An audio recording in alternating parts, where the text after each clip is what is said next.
Skyline Airways Flight 217 departed from Changi Airport at 7:42 a.m.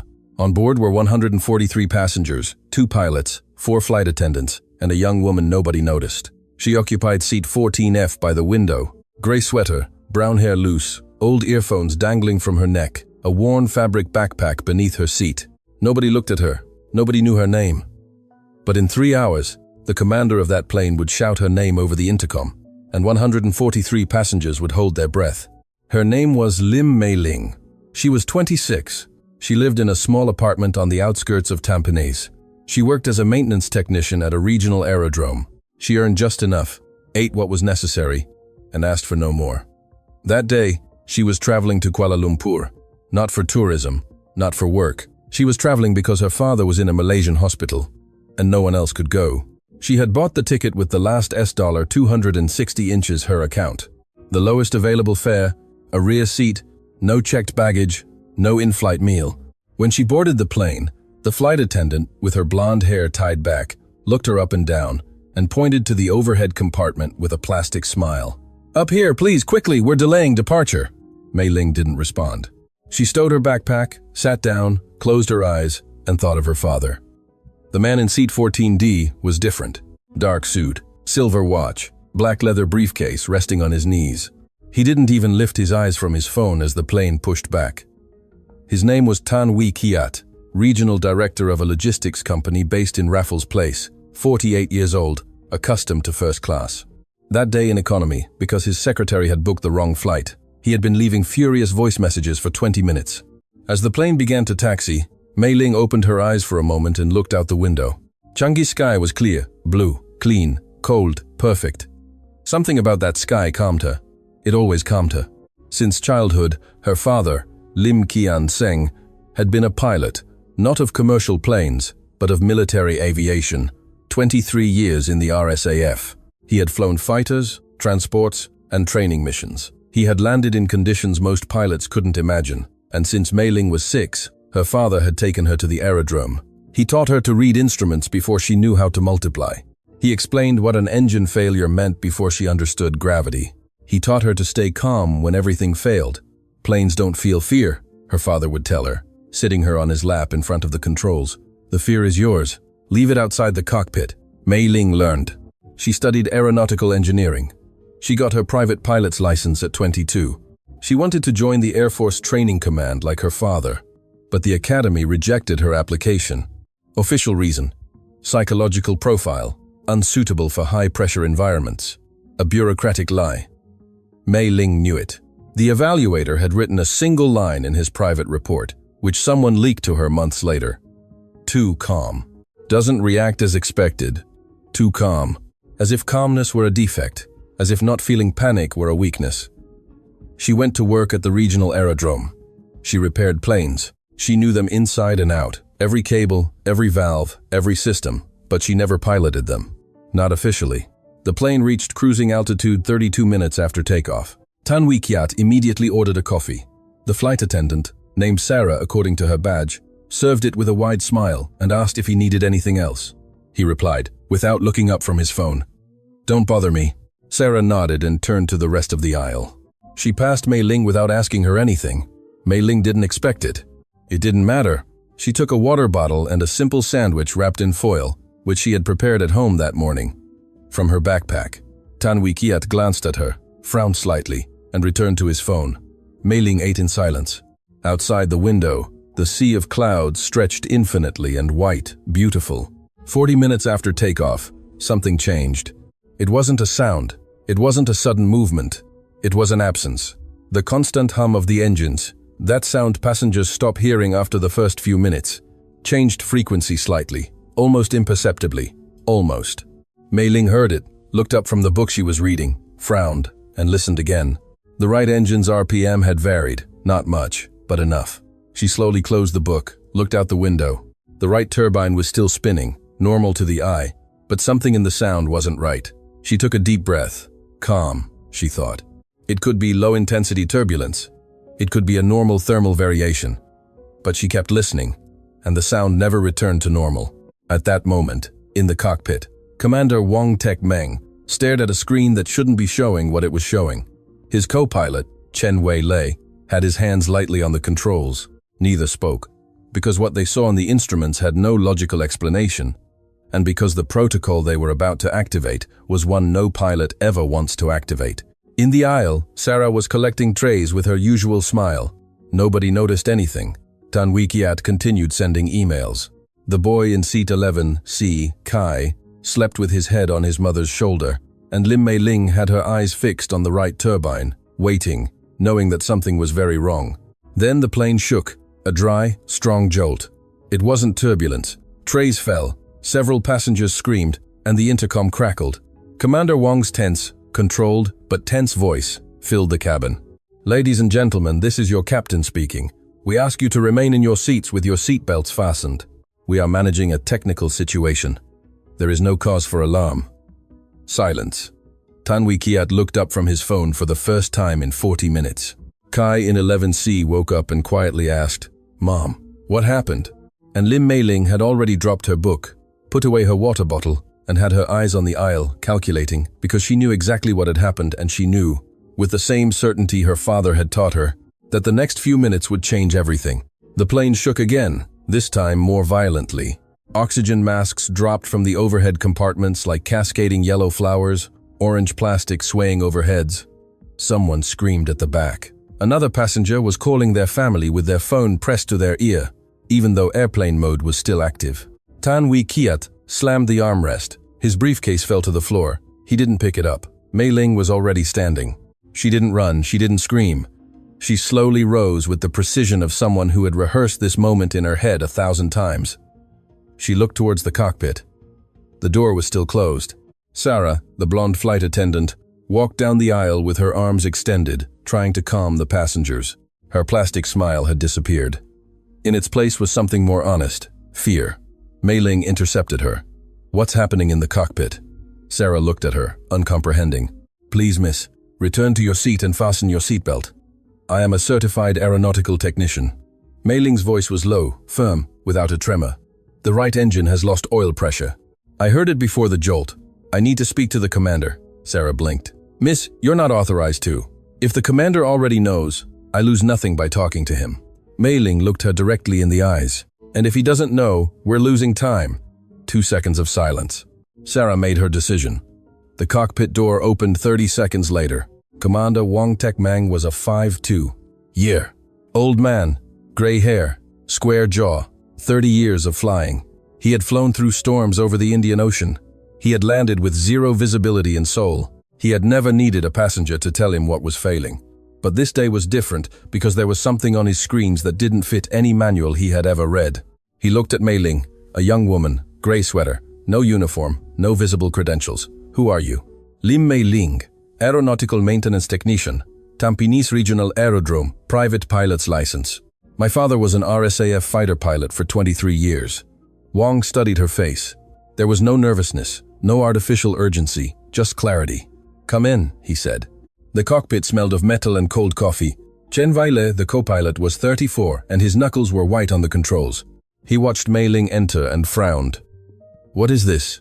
"A second opinion," Wang replied. Mei-ling approached the instruments without touching anything. Her eyes scanned the screens with the same speed her father had taught her to read a dashboard. First the engines, then the hydraulic systems, then the fuel pressure. What she saw chilled her blood, but her face didn't change. Right engine in progressive failure, she pointed without touching. Turbine temperature out of range, oil pressure decreasing. But this, her eyes stopped at another screen. "This isn't just the engine," Wang crossed his arms. "What do you see? The secondary hydraulic system is responding with a delay. You've tried to transfer load to circuit A." Chen Wei-lei opened his mouth, closed it, looked at Wang. Wang said nothing, but something in his expression changed. "We tried that 12 minutes ago," the commander said softly. "It didn't respond as it should." Mei-ling nodded slowly. "How much fuel do you have?" "For 2 hours and 20 minutes of flight. Nearest airport with a long runway, Sinai International Airport. 47 minutes. Mei-ling calculated in silence. The plane trembled slightly, a soft vibration, almost imperceptible to someone who didn't know how to read the bodies of planes. She felt it in her feet. "The landing gear will need manual extension," she said. "The secondary hydraulic circuit won't sustain the full descent cycle. If you activate it automatically, you could lose flap control at the critical moment. Total silence in the cockpit. Chen Weilei's gaze was fixed on her. How do you know that? Because I know this model. Mei Ling pointed to a side panel. I've repaired 4 aircraft of this series in the last 2 years. The failure you have now has a pattern. I've seen it twice on the ground, never in flight. Wang uncrossed his arms, looked at her for 3 long seconds, then turned to his co-pilot. Chen, prepare the emergency descent protocol. Contact Sinai. Chen nodded and took the radio.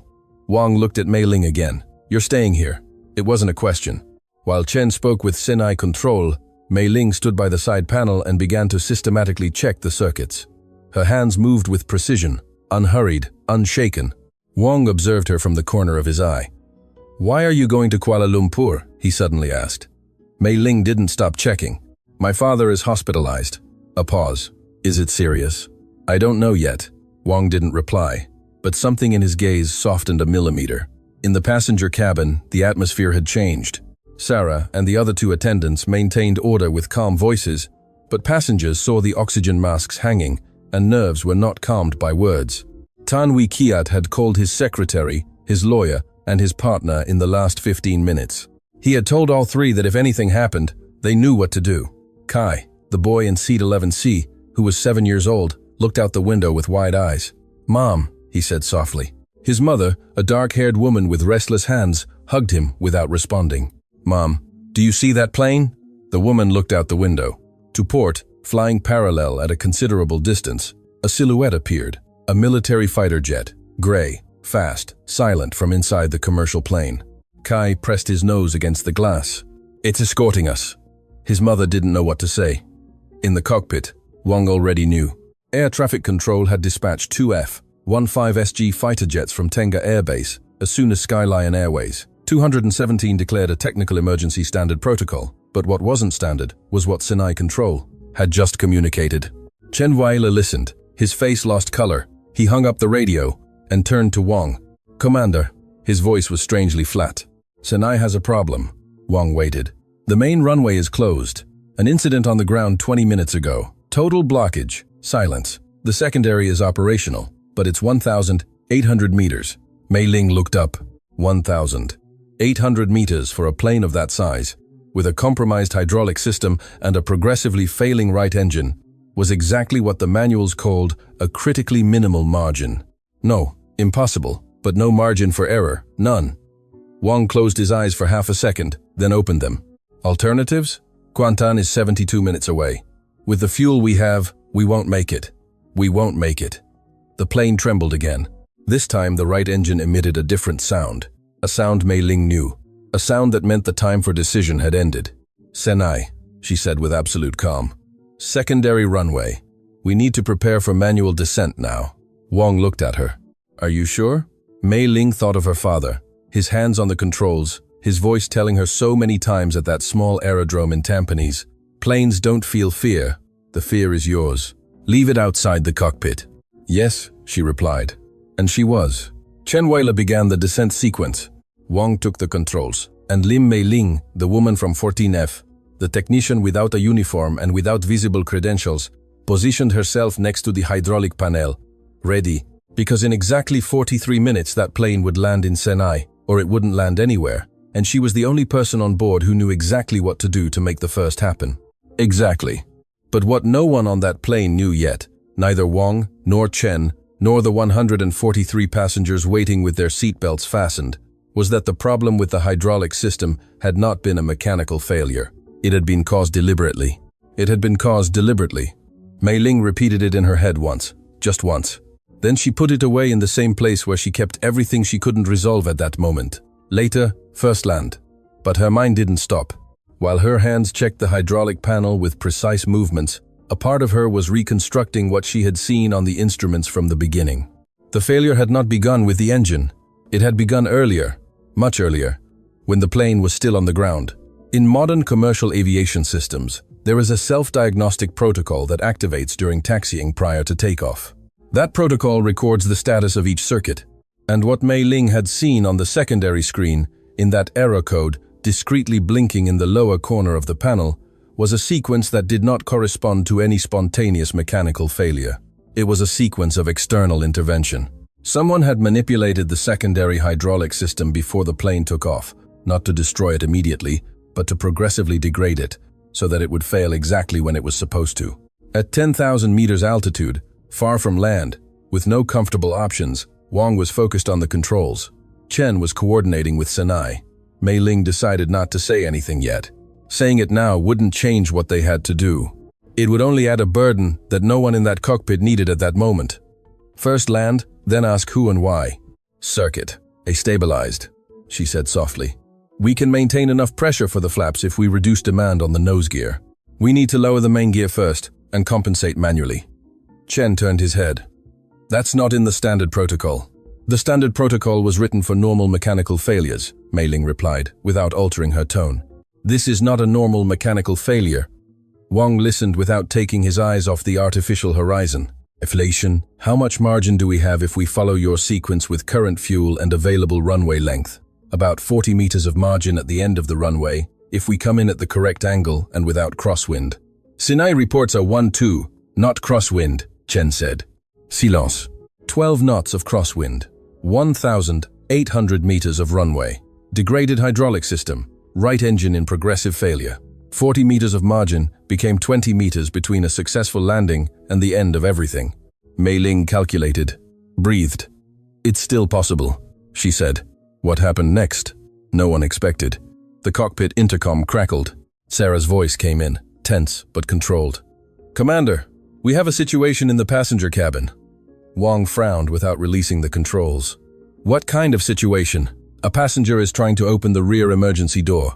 2 seconds of silence. What? The gentleman in seat 14D has said he has the right to leave the plane. He's agitated. Chen Wei-le muttered a word under his breath. Mei Ling closed her eyes for an instant. Tan Wei Kiat, of course. In the passenger cabin, the situation had escalated with a speed Sarah had not anticipated. Tan Wei Kiat stood in the rear aisle, his tie loosened, his jacket wrinkled, his eyes bright with a mixture of panic and arrogance that only men who have never been thwarted produce. I have a right to know what's happening, he repeated loudly. I am a premium customer of this airline. I demand to speak to the commander right now. Mr. Tan, please return to your seat, Sarah said with professional calm. Don't give me orders. His voice filled the cabin. Someone has to do something. This plane is going down. Kai, the boy, squeezed his mother's hand. Madame Li, an old lady in seat 16, murmured something in Hokkien and closed her eyes. A young man with a beard in 13, slowly stood up. Hey, he said in a calm voice. There's a child in front of you. Sit down. Tan Wei Kiat looked at him as if he were invisible. Who do you think you are to tell me? My name is David. I'm a nurse. The man calmly pointed to the seat. And if you don't sit down right now, the most serious problem on this plane is going to be you. Sit down. Something in David's tone stopped Tan Wei Kiat. It wasn't aggressive. It was simply unmovable. Tan Wei Kiat looked around. 142 pairs of eyes were watching him. He sat down. In the cockpit, Mei Ling heard Sarah's summary and felt something akin to relief. Situation controlled, Sarah confirmed. Good, Wang said. Maintain order. We begin descent in 8 minutes. He closed the intercom. He looked at Mei Ling. Ready? She nodded. But before Wang returned to the controls, Mei Ling spoke. Commander, I need to tell you something. He waited. What's failing on this plane was not an accident. The air in the cockpit changed.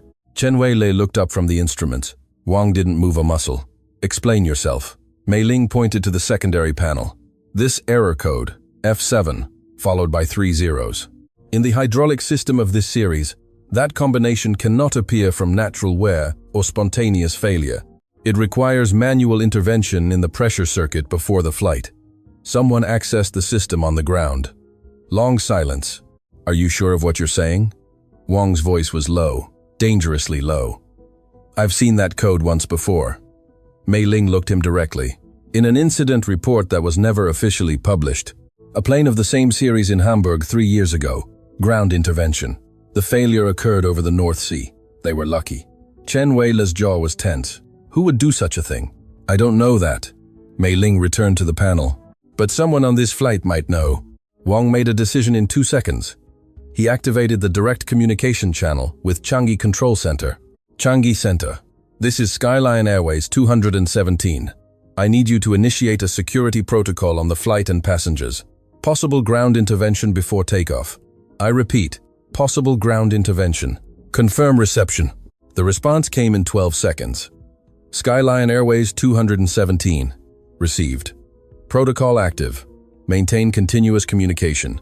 Security services have been notified. Chen exhaled slowly. Mei Ling didn't move from the panel. Outside, the two F-15SG fighter jets continued their silent escort. The morning sun illuminated them from the east. From inside the plane, at first glance, they seemed almost calm. Almost. 31 minutes left to Senai. The right engine continued to degrade, and Mei Ling, with her hands on the panel and her mind completely cold, began to think about the passengers on that flight. 1, 4, 3 people. How many of them knew something? How many knew nothing? And which of them was the reason someone had wanted this plane to never reach its destination? She thought of Tan Wee Kiet, dark suit, silver watch, too nervous to be just a scared executive, too specific in his panic, like someone who knows exactly what should be happening and is realizing that it's not happening as they planned. Mei Ling put that thought away. She put it in the same place as everything she couldn't resolve yet. Later, first land. 29 minutes left, and the plane had just completely lost its right engine. A single engine at 10,000 meters altitude with 29 minutes to Senai. Mei Ling didn't lose a second. Left compensation circuit to maximum. Her hands were already on the panel. We need to redistribute the load now, or we lose lateral stability on descent. Wang executed without asking. Chen coordinated with Senai in a low, rapid voice. The plane responded slowly, like a wounded animal that still obeys, but obeys. Outside, the two F-15SG fighter jets adjusted their position. They moved closer. From the window of 14F, now empty, the port fighter was perfectly visible. The military pilot turned his head towards the commercial plane. A brief, almost human gesture, as if saying, "We are here." Kai, the boy in 11C, saw it, slowly raised his hand, and waved his fingers. The fighter pilot couldn't see him, but Kai waved anyway. His mother looked at him and felt something in her chest tighten in a way that wasn't just fear. In the cockpit, Wang spoke without taking his eyes off the artificial horizon. "Lim." It was the first time he used her surname. "How long have you been working in maintenance?" 4 years. "Have you been in a cockpit during a real emergency before?" "No." A pause. "I would have told you." Wang nodded slightly. "I know." 10 seconds of silence. Only instruments. Only the hum of the left engine working alone. "Your father, what did he fly?" F-16 inches the early years, then F-15SG, instructor for the last 8 before retiring. Wang processed that. "A good pilot, the best I've known." Mei Ling's voice didn't tremble, but something in it changed a millimeter. "Though he would say that means nothing if you can't land in a crosswind." Wang let out something that in other circumstances would have been a laugh. At that moment, it was just a brief sound, almost inaudible, but real. Chen finished his communication with Senai and turned in his seat. Secondary runway clear and ready. Emergency services in position. He paused. "They've also received the security protocol from Changi. There are units waiting on the ground." Mei Ling nodded without comment. Wang also didn't comment, but both thought the same thing. Someone on that plane was going to have a very long conversation when they touched down. 24 minutes left. Mei Ling checked the hydraulic panel for the 3rd time since entering the cockpit. Circuit A, maintained pressure. Enough for the flaps. Enough for the landing gear. If they executed the correct sequence. Enough. That word was all they had. "I'm going to explain the descent sequence," Mei Ling said. "I need you to execute it exactly as I describe it." Wang nodded. Chen took out his notepad, an automatic pilot's gesture. "To write down what matters," Mei Ling began. "At 16 kilometers from the runway, we reduce speed to 220 knots. Not before. If we reduce earlier, the load on the left engine increases non-linearly, and we lose margin for response." Chen took notes. "At 8 kilometers, we initiate main landing gear extension manually first. Circuit A can sustain that operation if we don't demand the flaps at the same time. We extend flaps in 2 phases. First phase to 30%, when the main gear is in a firm position. Second phase, to 70%, at 5 kilometers from the threshold." "And the nose gear?" Chen asked. "We extend the nose gear at 3 kilometers with the circuit at its limit. If we ask for it earlier, we could lose pressure just when we need it most." Chen stopped writing for a moment. "If the nose gear doesn't extend in time, we land on 2 points. Mei Ling's voice was direct. It's controllable. I've seen simulations. With the correct speed and the correct angle, it's controllable. Simulations and one documented real case. A freighter in Oslo 6 years ago. No one was hurt. Chen looked at Wang. Wang was looking at the horizon. Continue, he said. Mei Ling finished the sequence. 4 minutes of precise instructions, without embellishment, without a superfluous word. When she finished, the cockpit was silent for 3 seconds. Chen Weilei placed the notepad on his panel. He looked at Mei Ling with an expression that had changed since she entered. He was no longer the co-pilot who had frowned when he saw her cross the door. How do you know all this? He asked. It wasn't an accusation. It was a genuine question. Mei Ling thought of the afternoons at the Tampines aerodrome, of her father explaining each system with the infinite patience of someone who knows that this knowledge can save a life, of the technical manuals she had read until worn out, of the nights studying documented aviation incidents when her colleagues went out for dinner. My father always said a good mechanic knows the plane better than the pilot, she replied, because the pilot trusts that it works. The mechanic knows exactly when it stops working. Chen nodded slowly. He said nothing more. It wasn't necessary. 19 minutes left when the intercom sounded again. It was Sarah. Commander, the gentleman in 14D is asking to speak to you again. He says he has relevant information about the flight. Mei Ling turned her head. Wang and she looked at each other. Relevant information about the flight. Not about the landing, not about the emergency, but about the flight. Tell him as soon as the situation allows, Wang replied calmly. He said he can't wait. He said. Sarah lowered her voice slightly. He said he knows who did this. Absolute silence in the cockpit. Chen Weilei's eyes were fixed on the panel. Wang pressed the intercom. Sarah, don't let him move from his seat and don't let him talk to anyone else. Understood? He closed the channel. He looked at Mei Ling. She was already looking at him. Tan Wei Kiat, the man in the dark suit and silver watch, who had ended up in economy class because his secretary booked incorrectly, who had panicked before anyone else, who now claimed to know who had manipulated the hydraulic system of that plane before takeoff. Mei Ling mentally reviewed every detail she had observed since boarding the flight. The black leather briefcase he never opened, the voice messages he kept sending, the way he looked at his watch, not to know the time, but to calculate something. The panic that wasn't just fear, it was the panic of someone who expected a different outcome, someone who knew what should be happening and was seeing that it wasn't, because there was a young woman in the cockpit. A young woman who shouldn't be there. A young woman who was fixing exactly what someone had broken. 15 minutes left to Sinai. The left engine roared alone in the silence of the sky, and Lim Mei Ling made a decision. Commander, I need to go down to the passenger cabin for a moment. Wang frowned. Now is not the time. It will be 3 minutes. Her eyes didn't blink. I need to check something in seat 14D. A pause. What do you expect to find? Mei Ling remembered the black leather briefcase, never opened, never checked, but always on Tan Wei Kiat's knees, as if it contained something he couldn't lose sight of. I don't know yet, she replied. But if I'm correct, what's in that briefcase explains everything else.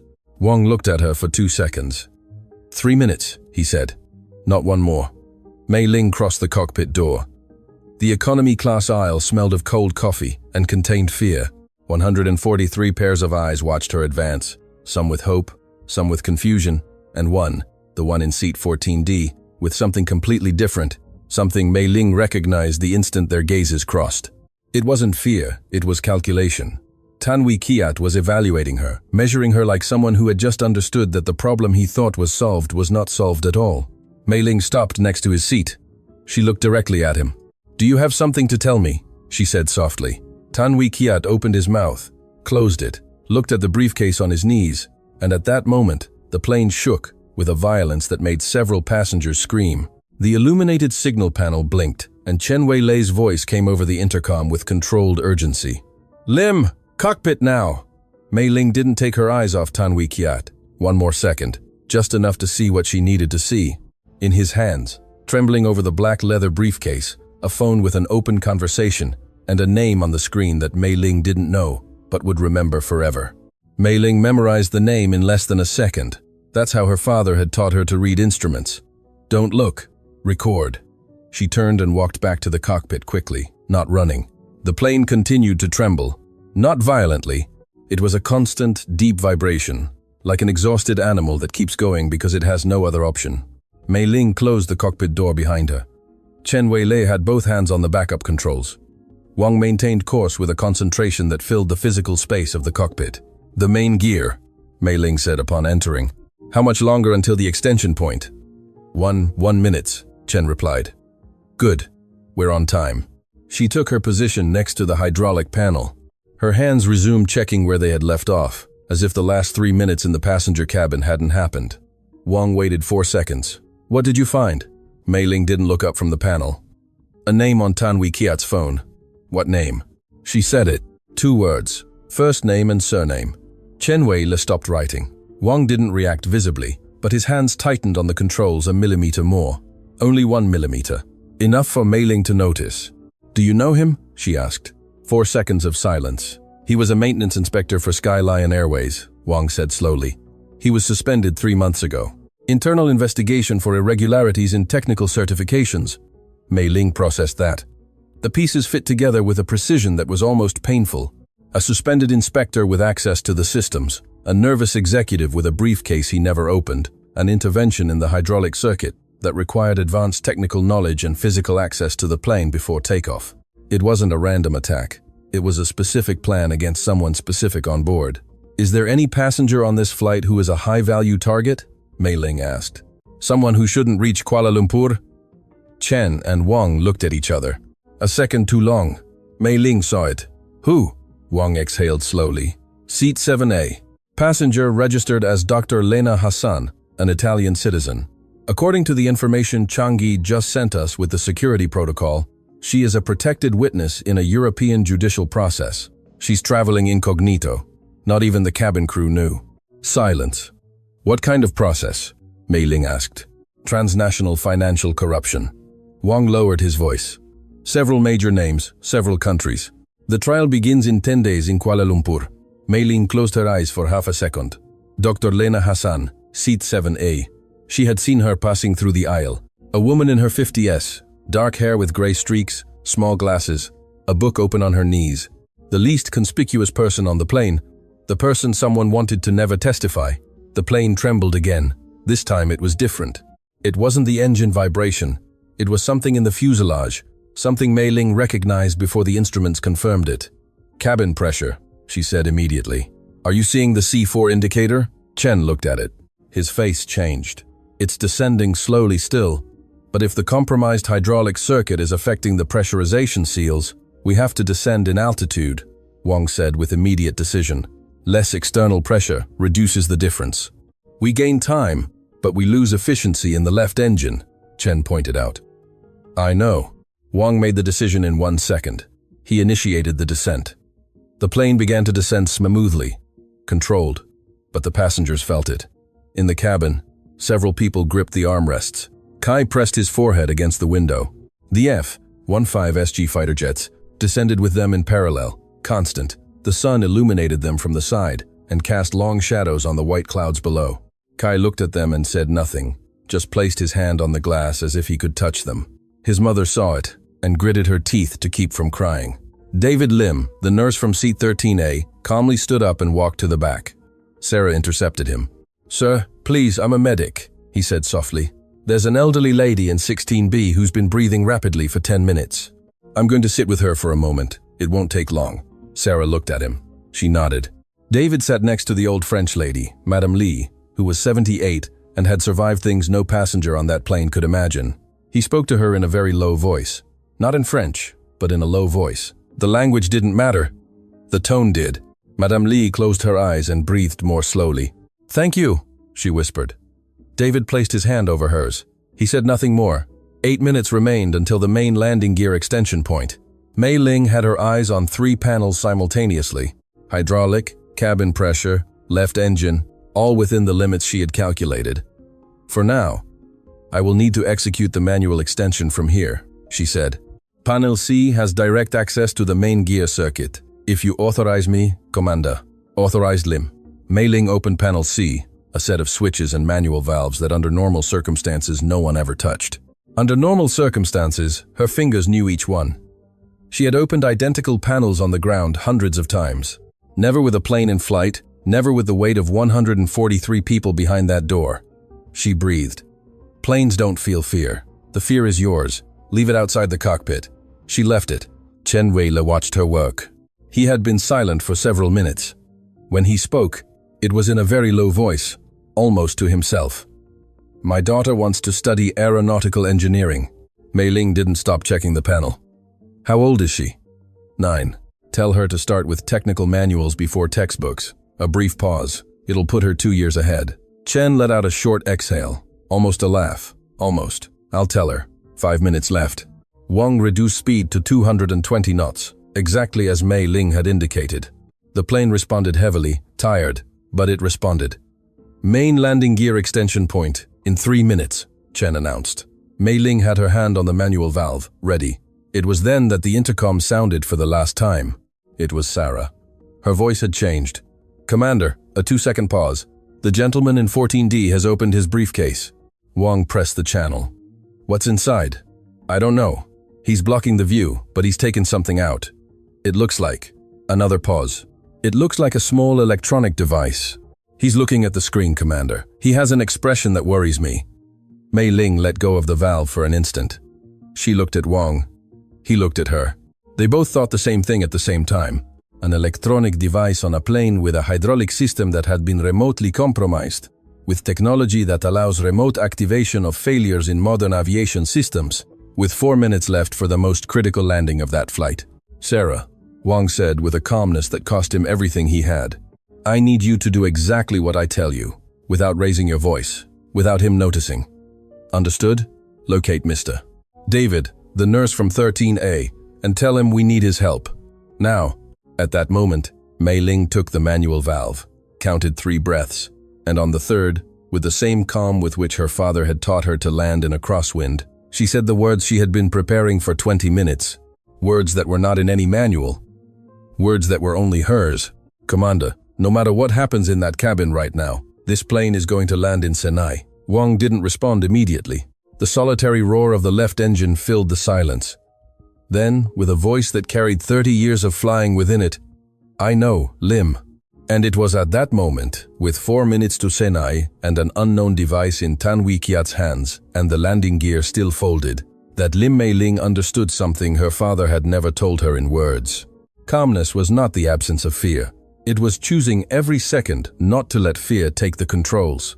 She chose, and she placed both hands on the panel. Planes don't feel fear.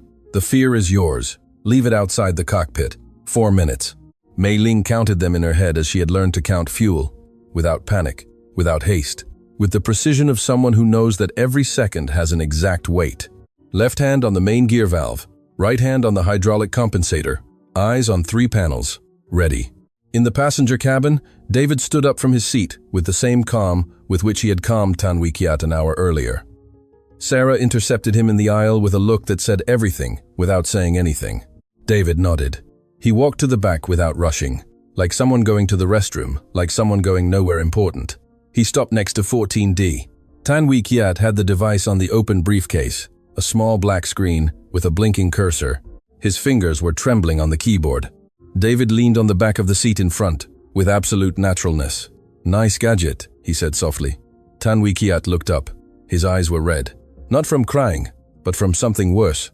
From someone who had been carrying something too heavy for hours. "Go away," he muttered. "I can't do that." David maintained his calm, almost bored tone. "Because if that device does what I think it does, we're both going to die in the next 3 minutes, and I prefer not to die." Tan Wee Kiat clenched his jaw. "You don't know anything. I know you've been looking at that watch for 2 hours. David pointed to Tan Wee Kiat's wrist with a casual gesture. "And I know that when the plane didn't go down as it was supposed to, something changed in your face." A pause. "What I don't know is if you wanted to be on that plane when it went down, or if someone put you here without giving you a choice." Silence. Tan Wee Kiat didn't respond, but his hand stopped moving on the keyboard. In the cockpit, Wang had heard the exchange through Sarah's open microphone. He said nothing. Mei Ling also. But both were listening. "Extension point in 90 seconds, Chen announced in a flat voice. Mei Ling adjusted the pressure on the valve. "Ready." David continued speaking. His voice was a calibrated instrument, precise, like a scalpel that cuts no more than necessary. "There's a lady in seat 7A, he said. "Dark hair, small glasses. She's been reading the same book since Changi without turning a single page." A pause. "She's the target." Tanwi Kiat closed his eyes. 1 second. Just one. Enough. That's not what they told me, he murmured. His voice had changed. The edge had disappeared. Something older remained underneath. Something that sounded like true fear. They told me it would be quick, that no one would notice, that it was just a system failing. He opened his eyes. They didn't tell me there would be children. Kai, the boy in 11C. David didn't look there, but he thought of him. What exactly does that device do? He calmly asked. Can it reactivate the hydraulic failure? Tanwi Kiat's voice. From here. If I activate it at the moment of landing, Circuit A collapses. The plane loses flaps on final approach. David absorbed that without changing his expression. And if you don't activate it? Tanwi Kiat looked at the device, then looked at his hands, then looked at David. They told me if I didn't activate it, my daughter. He stopped. He didn't finish the sentence. There was no need. David understood in that instant the entire architecture of the plan. He wasn't just a corrupt executive. He was a father who had been turned into a weapon. In the cockpit, Mei Ling heard those words. My daughter. Something stirred within her. It didn't stop her, but she registered it. Extension point in 30 seconds, Chen said. Lim, Wang said. Ready, she replied. David placed his hand on Tanwi Kiat's briefcase, slowly, gently, like someone picking up something that has fallen. Listen to me, he said in a very low voice. On this plane there is someone doing the impossible to get us there alive. A young woman without a uniform, without an official title, just with what she knows and with what she's not afraid to do. A pause. If you activate that device, what she's doing will be for nothing. If you don't activate it, your daughter has options. The people who have her right now have none. If this plane lands and you speak, do you understand? Tanwi Kiat looked at the device. His eyes were moist. He was not the same man who had boarded the plane. That man had broken somewhere between Changi and Senai. How do I know my daughter will be okay? You don't know. David didn't lie. But I know that if this plane goes down, neither will she. 3 seconds of silence, the longest of the flight. Tanwi Kiat slowly closed the briefcase with both hands and placed it on the floor. Now, Chen said. Mei Ling opened the manual valve. The main gear mechanism responded with a deep, metallic, real sound. The indicators changed. Green, green, green. Main gear extended and locked, Chen confirmed. His voice held something it hadn't had all morning. Flaps. Phase 1, Mei Ling said. 30% executed. The plane settled in the air like a bird extending its wings for the first time. Heavy, imperfect, but stable. From seat 11C, Kai looked out the window. Johor Bahru appeared beneath the clouds, orange rooftops, the Johor Straits gleaming in the background, green fields stretching to the horizon. Mom, he said very softly. His mother didn't respond. Her eyes were closed, and her lips moved in silence. Kai placed his hand over hers. Mom, I can see it. She opened her eyes, looked out the window, and for the first time in 2 hours she cried, silently, just tears falling as the earth drew closer. 5 kilometers to threshold, Chen announced. Flaps, phase 2, flaps to 70%, confirmed, Mei Ling said. Now executed. The plane descended at the exact angle she had calculated. Not a degree more, not a degree less. Nose gear at 3 kilometers, Mei Ling reminded. Wang nodded without speaking. His hands on the controls had the firmness of 30 years of flying, and something more. The confidence of someone who was no longer alone in that cockpit. 3 kilometers. Nose gear, Mei Ling said. Chen activated the sequence. The mechanism responded, slower than normal. The indicator took 4 seconds longer than expected. 4 seconds that no one breathed. Then, green. Nose gear extended, Chen said. His voice was perfectly flat, perfectly controlled, but his eyes closed for half a second. Just half a second. Enough. Senai International Airport appeared directly on the horizon. The secondary runway. 1,800 meters of gray asphalt surrounded by emergency services, red and orange lights blinking on the sides. Wang saw the runway and recognized it as one recognizes something long sought after. Lim, he said. Here, crosswind. Mei Ling looked at the indicator. 11 knots. 1 knot, less than forecast. 11 knots, correctable, runway margin. She calculated everything she had calculated before, one more time, only now it was real. Now it was asphalt and weight and speed, and a single chance. 23 meters at the end of the runway, if we come in at the correct speed. And if the wind changes in the last 500 meters, Mei Ling didn't hesitate. Then we corrected. A pause. It can be done. My father landed an F-15 SG with the main gear locked at Paya Lebar Air Base, with a 1-6, not crosswind. A 1-second pause. 11 is manageable. Wang let out air through his nose, something between a sigh and a smile. All right. Then, with the voice he used when things really mattered. Passengers, brace for impact. Sarah took the intercom. Her voice came out firm, clear, without trembling.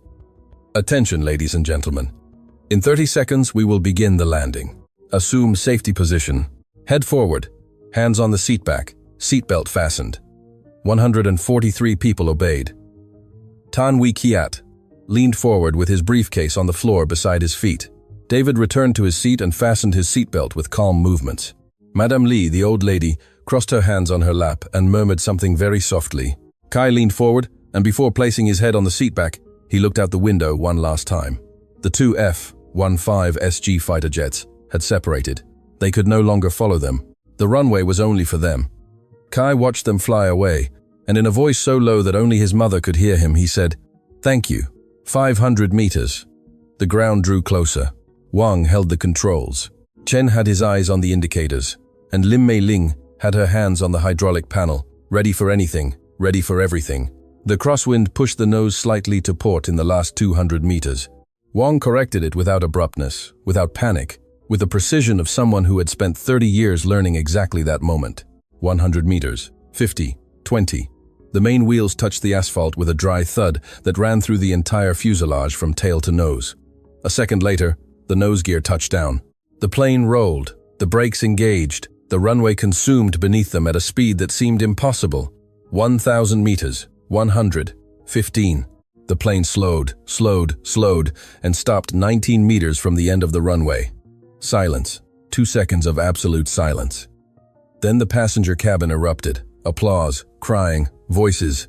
Someone repeating someone's name. Someone laughing uncontrollably. Someone simply sitting with their hands over their face. Kai lifted his head from the seat back, looked at his mother. She hugged him with both hands, with her whole body, without saying a single word. Kai buried his face in her neck, and for the first time all morning, the boy in 11C cried. In the cockpit, no one spoke for 10 seconds. Wang still had his hands on the controls. Chen looked at the instruments with watery eyes. Mei Ling stood by the hydraulic panel. Her hands were still on the valves. She had to remind herself that she could let go. She let go, looked at them. They weren't trembling. It was Wang who broke the silence. He turned to her, looked at her for a long moment, and said with the voice of someone choosing every word, "Planes don't feel fear. The fear is yours. Leave it outside the cockpit." Mei Ling looked at him. "How do you know that phrase?" "Because Major Lim Qianseng said it at a military instructors conference 21 years ago." A pause. I was in the room. The world stopped for a second, just 1 second. Then Lim Mei Ling, the woman from 14F, the technician without a uniform and without visible credentials, who had stayed calm when everything failed, who had landed a wounded plane with 19 meters to spare, who had thought of her father at every moment without letting fear take the controls. Lim Mei Ling leaned against the panel and cried for the first time all morning. She cried. The plane stopped, but the world didn't. Outside, emergency vehicles surrounded the aircraft in less than 40 seconds. Red and orange lights revolved on the wet asphalt of Sinai. Medical teams in position. Security units sealing the perimeter. Inside, 143 people were still breathing. All of them. Mei Ling wiped her face with the back of her hand once, then took a deep breath and became herself again. Wang observed her without saying anything. No need to say anything.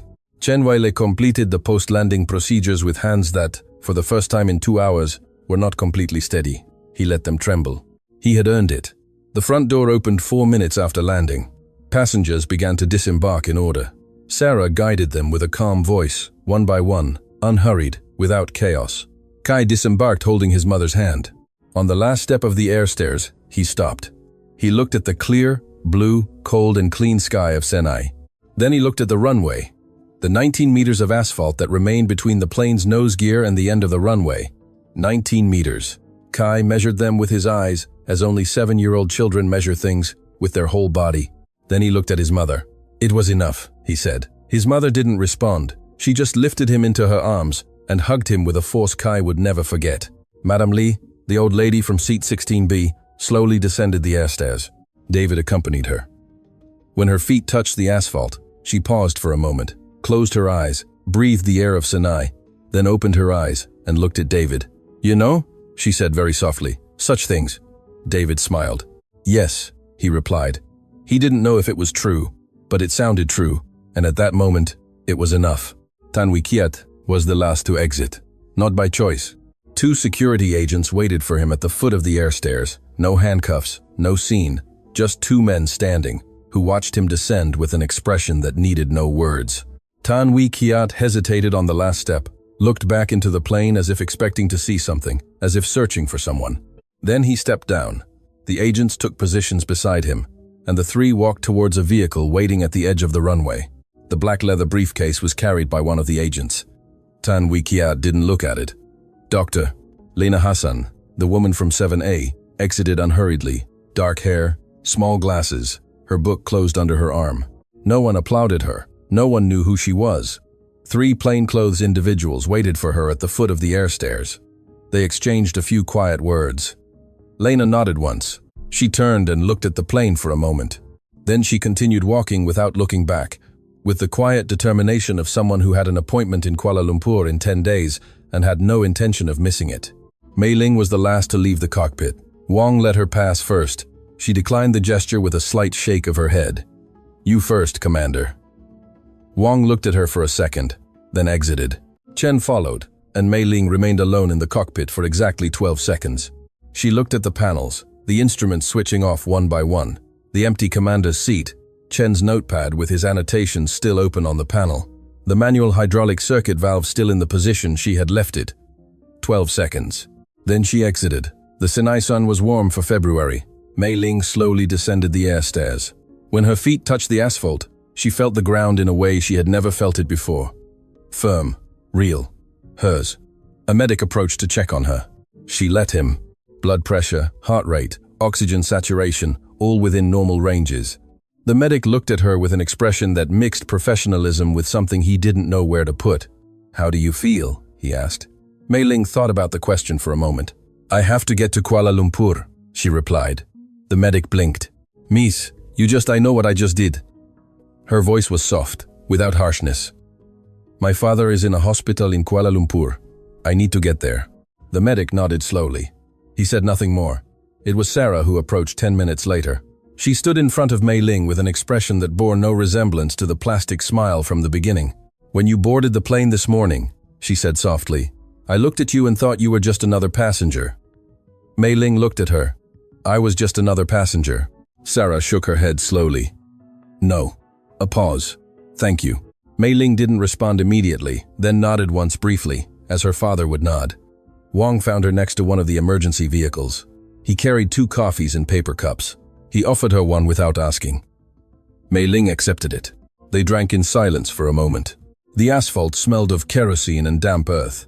Technical teams were already inspecting the plane. The F-15SG fighter jets had landed on a parallel runway, and their pilots were walking towards the coordination area.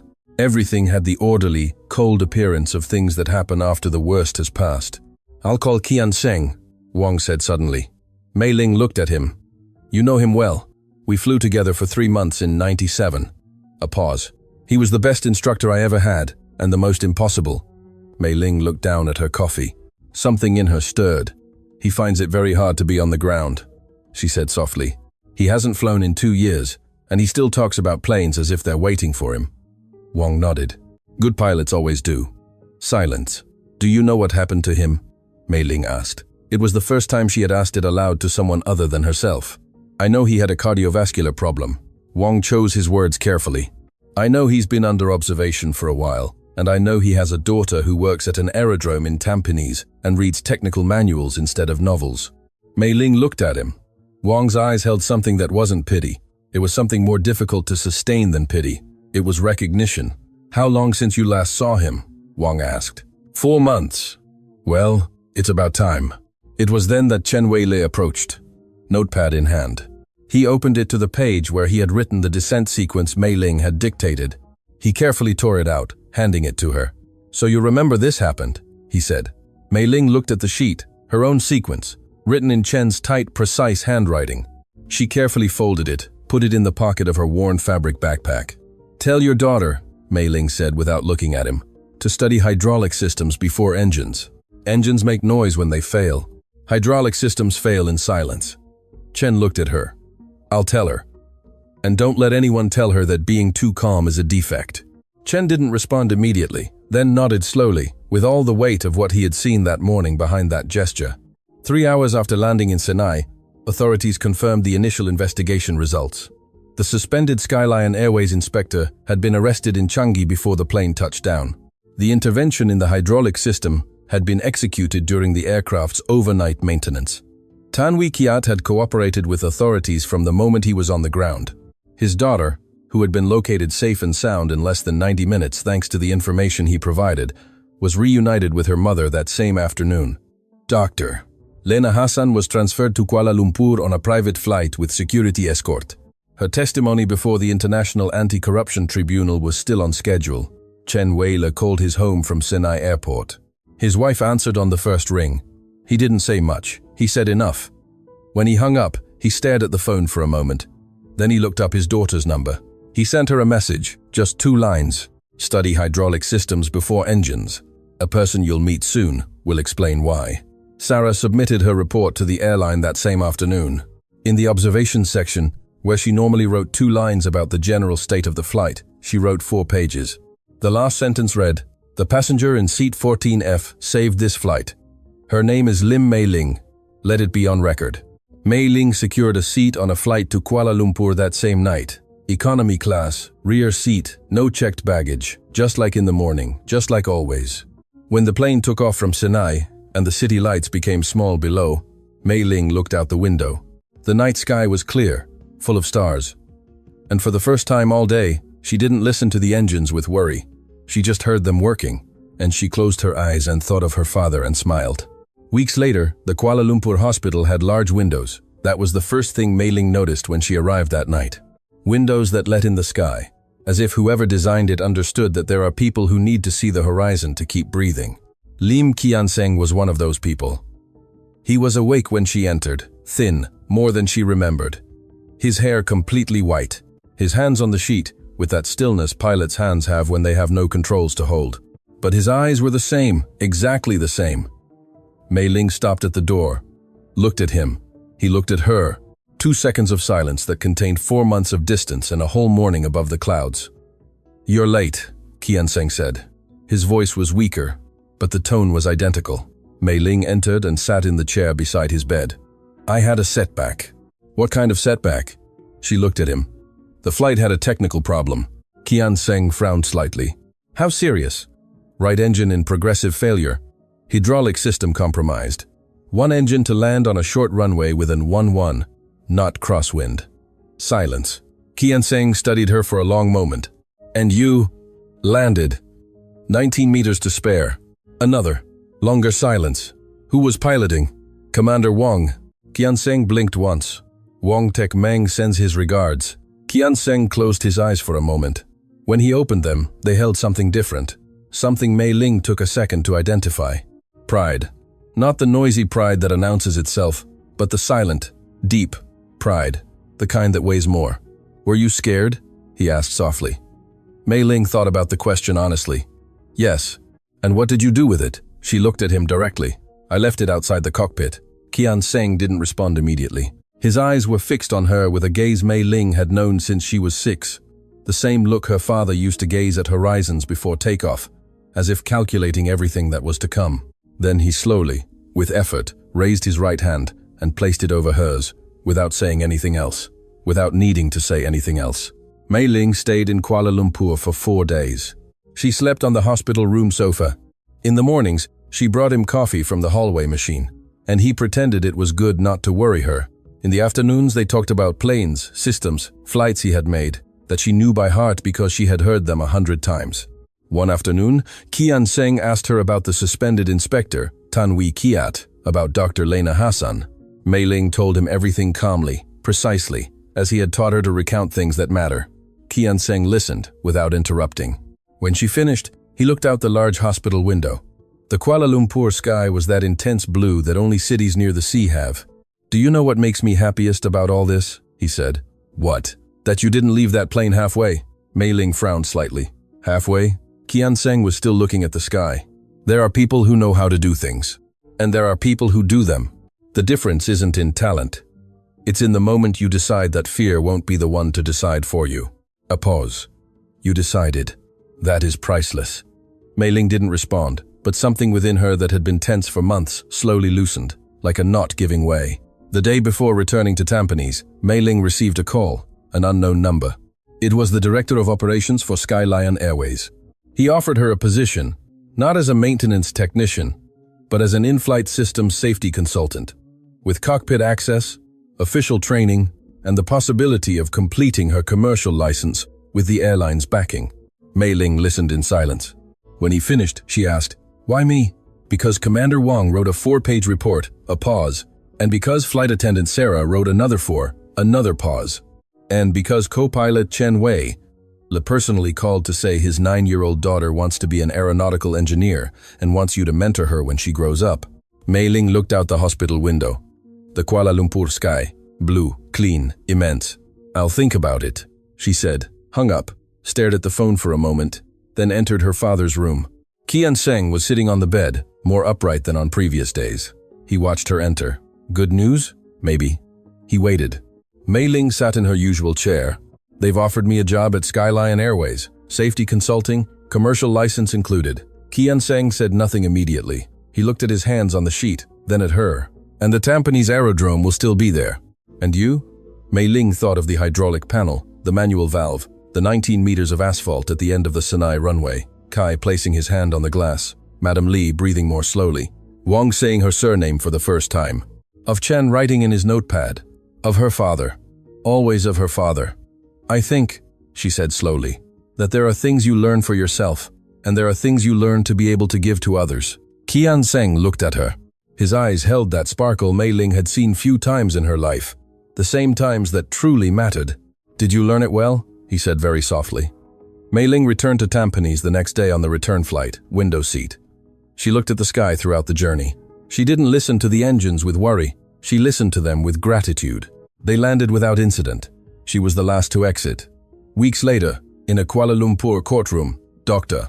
Lina Hassan sat before the International Anti-Corruption Tribunal and testified for 4 hours. Her voice didn't tremble once. Weeks later, Kai drew an airplane with a single engine surrounded by 2 small fighter jets in his school notebook. His teacher asked him what it was. "A plane that didn't crash," he replied. The teacher didn't know what to say. Kai was already drawing something else.